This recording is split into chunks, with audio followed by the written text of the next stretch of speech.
J'aimerais vous parler aujourd'hui de 3 sujets qui me tiennent à cœur. Le premier, c'est Conor Rousseau, qui réussit à dire dans la presse, tranquillou, qu'il ne se sent plus en Belgique quand il va à Molenbeek. Conor Rousseau qui, apparemment, n'a jamais mis les pieds à Molenbeek. Alors, outre le fait qu'il semblerait qu'il se soit trompé de parti, et que c'est plus un propos qu'on attendrait de la part du Vlaams Belang ou à la limite de la N-VA, moi, ce que je trouve étonnant dans ce discours, c'est que ça vient d'un président de parti. Il est censé représenter ce que tout le parti pense. Mais là, les autres du Voreuil, ils ont dû paniquer. Hein. La deuxième chose dont j'aimerais vous parler, c'est Elon Musk qui lâche, comme ça, 44 milliards de dollars pour Twitter. Avec ces 44 milliards, il aurait pu mettre fin à la faim dans le monde. Mais non, j'imagine que c'est beaucoup plus important de miser sur une application que de sauver des gens. Ou alors, ça fait partie d'un calcul. À quoi bon sauver des gens, puisque de toute façon, vu la politique qu'ils comptent mettre en place avec Twitter, il n'y aura plus grand-chose à sauver. Quand on voit un Trump, qui est déjà dangereux de base, pouvoir dire n'importe quoi sur un réseau sans que ce soit contrôlé, moi je trouve que ça fait peur. Pour notre scénario, nous allons prendre un clampin fini qui a quelques milliers de followers sur son compte et qui tweet une connerie du genre « La Chine a envahi l'Inde ». Ah.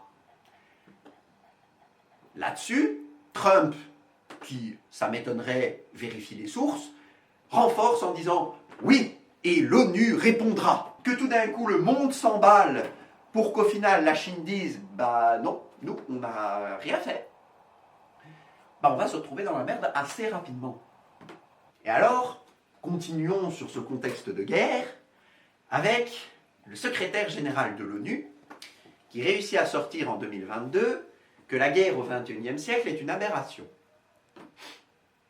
Il lui en a fallu du temps à celui-là. Parce que des guerres, c'est pas la première, là, celle en Ukraine. Or, il parlait de celle en Ukraine. En gros, il en a zappé un sacré paquet avant de tout d'un coup se dire « Tiens donc, c'est une aberration !» Bravo Coco.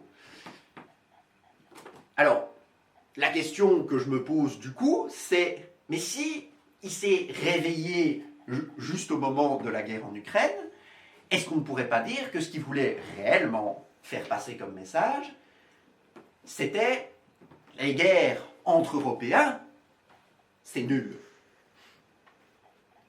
Ok? Sur base de quoi? Notre ouverture d'esprit?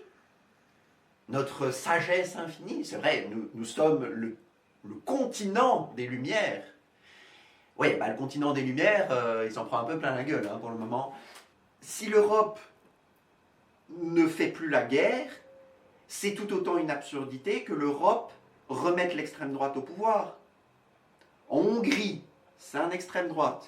En Pologne, c'est un extrême droite. En France, ça a failli être une extrême droite. Et là, je ne parle que de ceux qui sont au pouvoir. En Italie, au Parlement, un parti d'extrême droite. En Belgique, un parti d'extrême droite. En Allemagne, un parti d'extrême droite. L'Allemagne, les gars, le pays qui s'est quand même chopé Adolf Hitler. Il était de droite. On a vu ce que ça a donné. Ils ont vu, ils l'ont vécu, là. Il y a même des gens qui ont des souvenirs.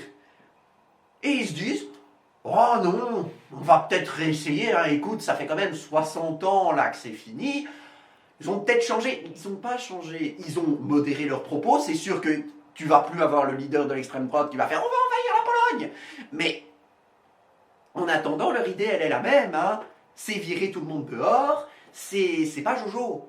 Donc, juste, à un moment donné, il faut qu'on apprenne de nos erreurs. Il faut qu'on se souvienne que l'extrême droite, non, c'était pas ça. C'était calamiteux.